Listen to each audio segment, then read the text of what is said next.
Hi everyone.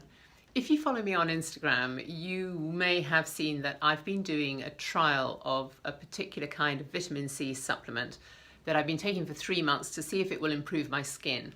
And while I've been taking that, I've had to lay off all the normal fancy skincare that I usually use every day. So I thought it might be a good idea to go through and just give you a rundown on what I do normally use in the course of a week, probably. I don't always use the same products every day. And the products that I've been using while I've been on this trial, which have been really simple. So here goes.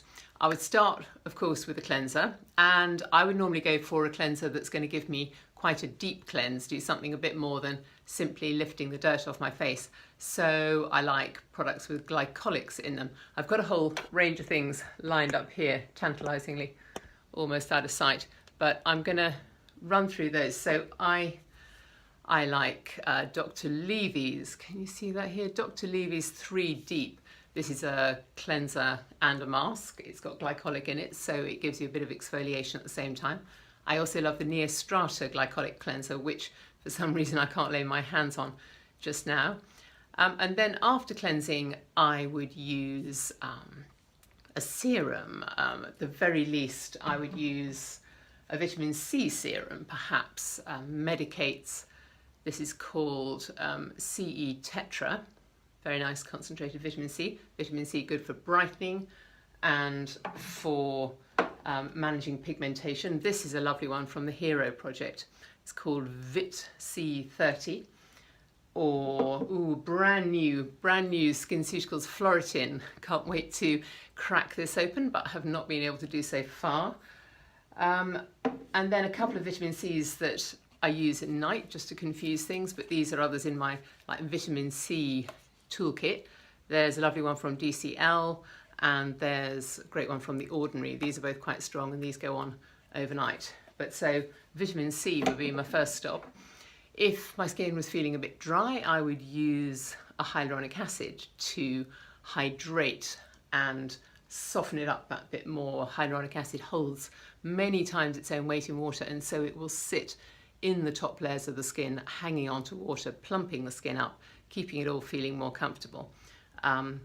This one, new one from La Roche-Posay called Hylu B5, that is hyaluronic acid and B5, which is panthenol, which is soothing on the skin.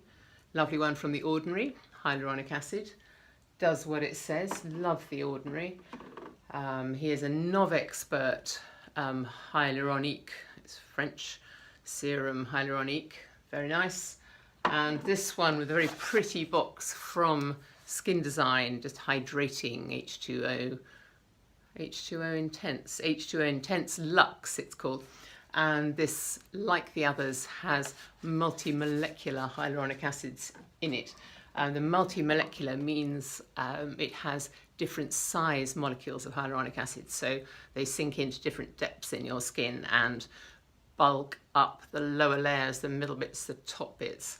So after the vitamin C, I might put in a bit of hyaluronic if it's feeling like I needed it. And then I would go on to sunscreen. Excuse me, whole bunch of sunscreens here.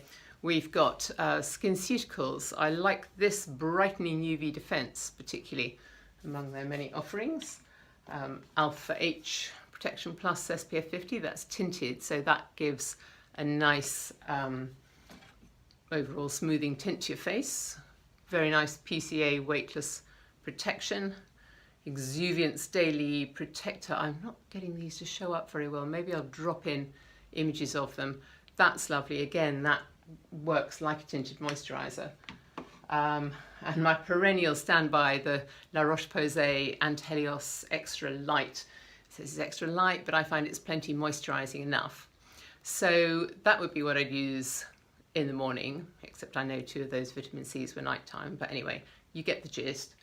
And then in the evening, after cleansing, I would go for, a couple of times a week, I'd like to go for a glycolic wipe down. Glycolic acid is an alpha hydroxy acid. It's like an exfoliant. It's an acid toner, if you like. It's one of these things that does a very gentle chemical exfoliation of your face.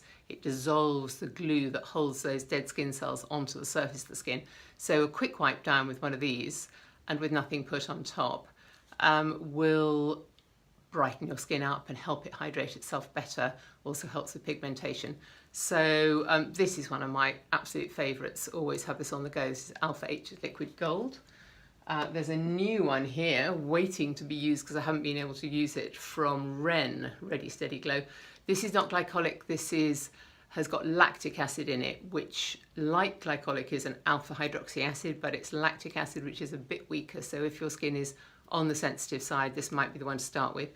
Though sensitive skin can absolutely tolerate glycolic, but obviously go carefully at first, step it up as you go. Here's a knockout one. This is from B Skincare. This is the Glyco Serum 15%. And what other glycolic would I have here? I get a feeling I'm missing one. Oh, there's a SkinCeuticals new one, which I can't lay hands on because that's downstairs in the mess that is because of the redecorating that's going on. And I haven't tried that, of course, because I've been waiting. So if I wasn't using a glycolic at night, I would probably use a retinoid, and a retinoid is either retinol or retinyl palmitate or one of those other vitamin A derivatives, which are all very good at generally reviving the skin, encouraging it to turn over those skin cells and look brighter, fresher, and get rid of wrinkles. And it's a really well proven ingredient, vitamin A. I'm sure you know that already. So for retinol, I would use something like Beauty Pie's Super Retinol. This is fab. There's even an eye cream that goes with that, so you can take it right up around the eye. I would do anyway, but again, if your skin is on the sensitive side, be cautious how you use these things.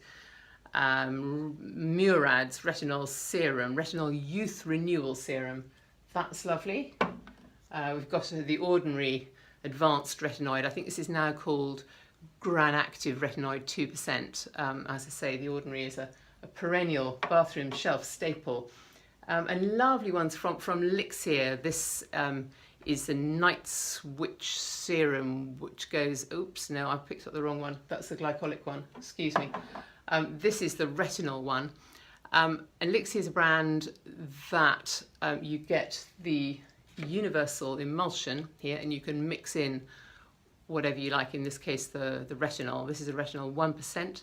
1% retinol is quite strong, so if you're new to this, use retinol one night, leave it at least 3 nights before you give it another go, just to see if your skin is going to react to it, because it will take up to 3 days to react if it does.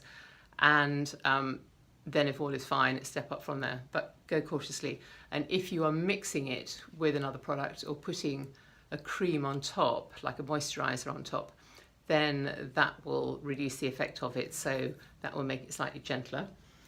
And another, oh yes, this is fab. This is DCL's Profoundly Active A Cream, Profoundly Effective A Cream, excuse me. But this DCL products are slightly law unto themselves, and although this is a retinoid, it's one that you would use in the morning because this has got an SPF in it. So if I was using this in the morning, I would put this on probably straight after cleansing, just because it's moisturizing, it's got the retinoid, it's got the SPF, job done.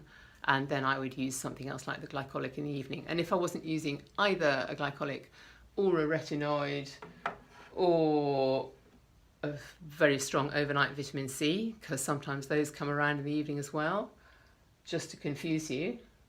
If I wasn't using any of those, I would use it's the one thing that's jumped ship from this whole thing.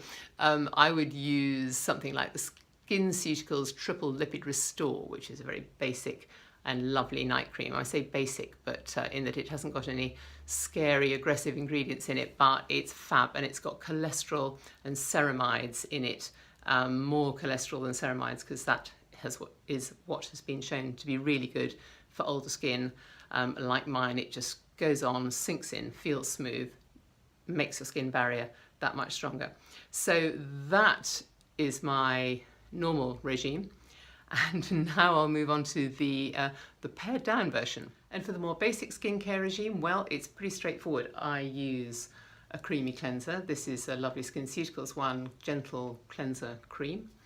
Very straightforward, well used, as you'll see. Or I would use my trusty Good Things Manuka Creamy Cleanser, which, you know, I probably shouldn't be plugging this. This is my brand, but they're all over the house and I use them, so that is not going to do any harm. I would use a Foreo cleansing brush to scrub around my nose and chin, because if I'm not using Glycolic, the one thing I do find is my skin starts to feel a bit grubby, the pores start to feel a bit blocked up. And then after cleansing, well, in the morning I would use sunscreen, either that one as mentioned before or that one, possibly with a drop of hyaluronic acid under it, but that's it. And in the evening I would use, find it now, the SkinCeuticals Triple Lipid Restore, and that's it. So cleanse and sunscreen, cleanse and night cream. And that actually is all I have been doing for the last 3 months, which has been quite a step back, as you would imagine. I sit there wondering, what else should I be doing? And the answer is nothing, just get on with the rest of my life. And I'll have the results of that vitamin C trial very soon, because I have now just about got to the end of it and I am itching to get back to all this stuff that I haven't been able to use. And I'll post the results of the vitamin C trial separately, but I hope that's given you some little insight into the normal bonkersness that goes on in the life of a beauty editor's skincare regime, and how simple it can be when it needs to be.